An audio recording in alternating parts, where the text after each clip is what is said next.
కనకమాలక్ష్మ తప్పించుకుంది. కొండే కూలిపోయేట్టు ఉన్నాడు. తమ కొంప కూడా కూలిపోతుందేమోనన్న డౌట్. బసవప్ప చేసిన అన్యాయాలన్నీ వివరించి చెప్పాలి. నేను లేడే. రైతుల్ని తీసుకెళ్లేంత మాత్రాన ఆ బసవప్ప ఫ్యాక్టరీని వదిలిపెడతాడా? అవును బాబు, వాడు రక్తం రుచి మరిగిన పులి.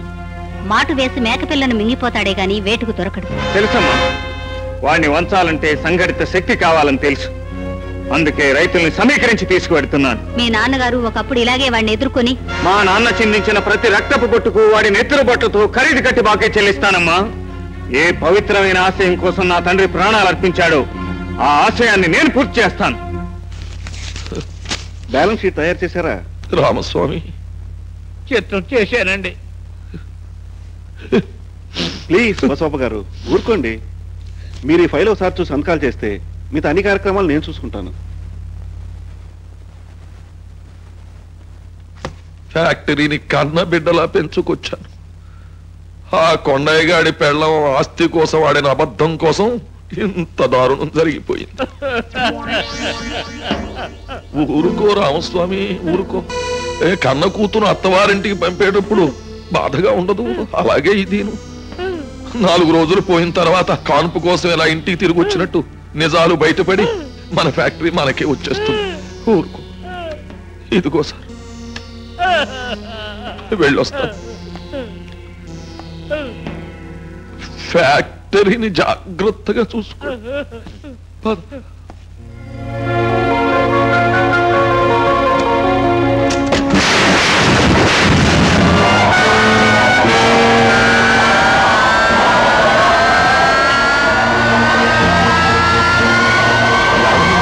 ఏమైందిరా?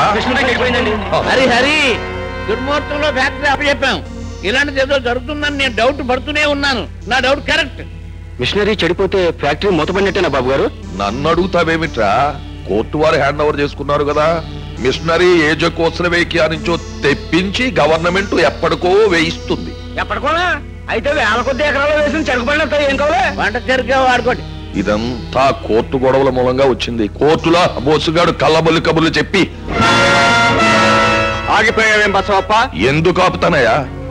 నువ్వు ఆ కనకమహాలక్ష్మి కోర్టులో ఇచ్చిన వాంగ్మూలం వల్లే కదా ఫ్యాక్టరీ నా చేయి దాటిపోయింది.